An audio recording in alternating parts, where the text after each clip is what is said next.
You need a physical location and physical presence as a business or a professional to be taken seriously. That is absolutely not true, and I'm going to talk you through why that is. Hello and welcome to Engage and Thrive, also known as EAT, your coffee catch-up with me, your host, Taelon, where we will go through common problems and hurdles that come up in business, marketing and advertising and try and demystify them. I know firsthand how complicated and confusing it can seem with all the different acronyms and all the things to do in business. So let me try and help you be better in business. First things first, let's start with grabbing a coffee. This topic is actually very close to my heart, as I feel like it's something I've had to work through as a freelancer, a consultant, and then a remote-only business owner. So this misconception regularly crops up for me, and what I'm going to talk you through is, I suppose, tips on how to deal with these situations, and also an example of how I explain to people why I find this quite comical. So if you think about it, from the beginning of your life of education, you went to school and then you were given homework. And whether your homework was to learn spellings or do maths or whatever, it was homework. So essentially, from a young age, we are conditioned to work from home. And then if you think about as you progress through your career, you're given projects maybe as a group, as a team, or you might do team activities and sports that you have to train for. And then if you go to university, you do a dissertation. All of that is not at a physical building, not with a teacher standing over you, and hopefully not with your parents standing over you. So essentially, you have been working from home from like the age of 5. It's just weird that when it gets into a business context, it can be perceived as unprofessional. Which what I would say is the misconception to myth bust straight away about not being taken seriously as a professional or as a business. That's a them problem, not a you problem. As always, let's go through vocab. And this one is going to be really quick and really simple. The first one is WFH, which is work from home. The next one is WFA, which is work from anywhere. And the final one, probably the most important one, is imposter syndrome. So this is basically where you know you have the ability to do something, whether it's a task, a project, lead a team, whatever it is, but you have this self-doubt, and typically this comes up, I see, as remote workers, because you feel like you need to over-deliver to prove yourself because you're not physically in a meeting or in a building with people. So today's takeaways are actually going to be more tips about whether you are a business working with a remote worker, whether a freelancer, an agency, whatever, or whether you are a freelancer, remote business working with a physical business or remote to remote. And this may seem really obvious as just standard ways of working, but it's always worth a refresh. So, number 1, boundaries and transparency. So the first thing is to say is you need to set really clear boundaries. Again, this applies to whether you are a business working with a remote worker, a freelancer or an agency, or whether you are a remote worker working with a business. So setting these boundaries up front is very important and probably should be part of your service agreement, your project agreement, or your contract. And this I mean by cover off your defined working times and down to the time zone.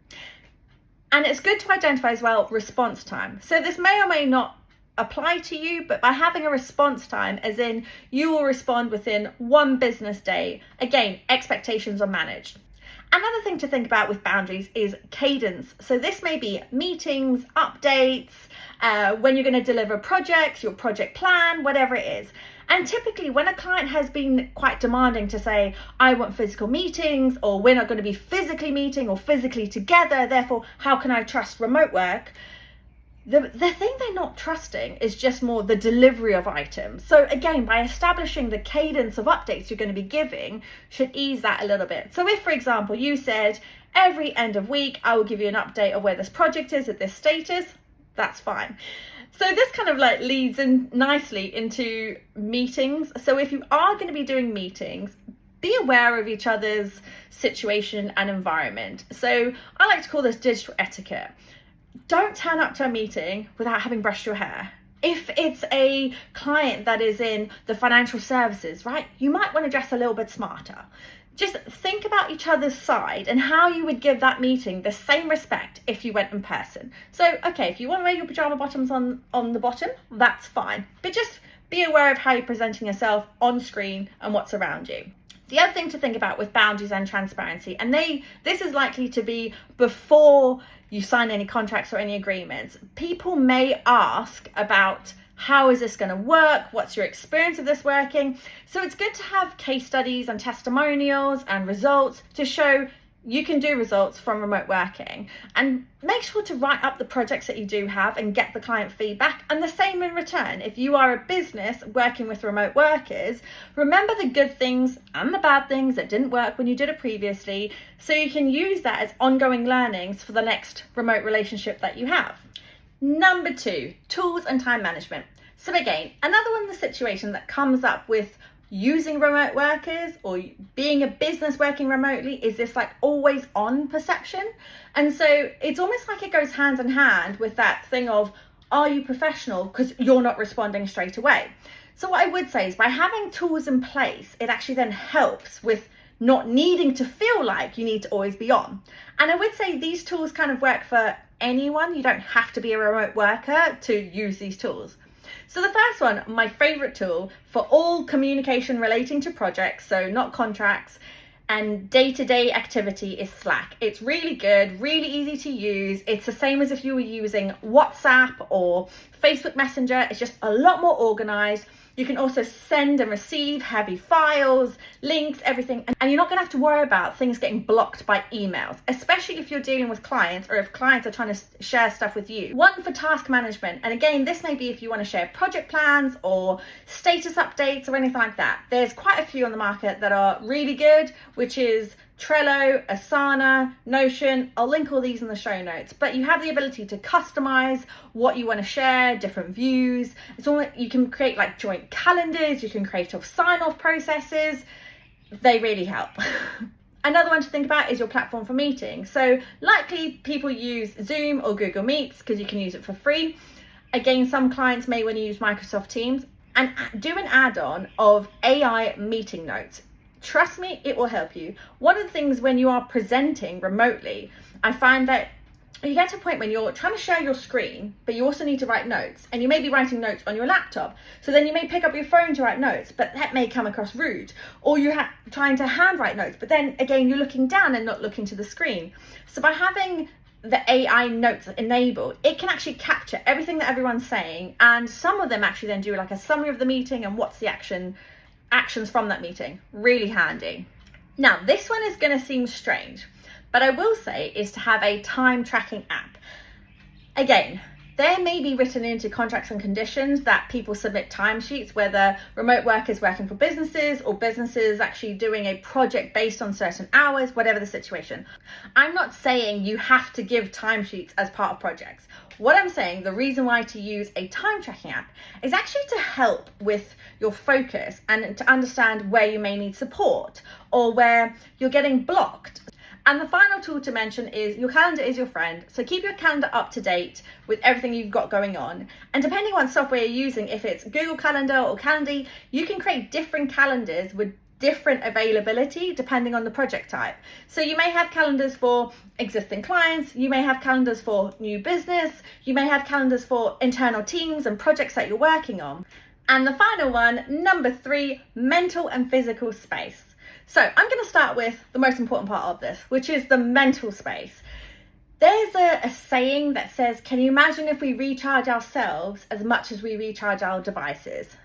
And this really hits home because I think about how many times I charge my phone or my laptop throughout the day, throughout the week, and it's intense. But do I actually give myself that space to recharge and rest and do something that I want to for myself and not for work-related activity? So, you know, I was saying that your calendar is your friend. Well, this is where it's really important. Use your calendar to actually block out activities.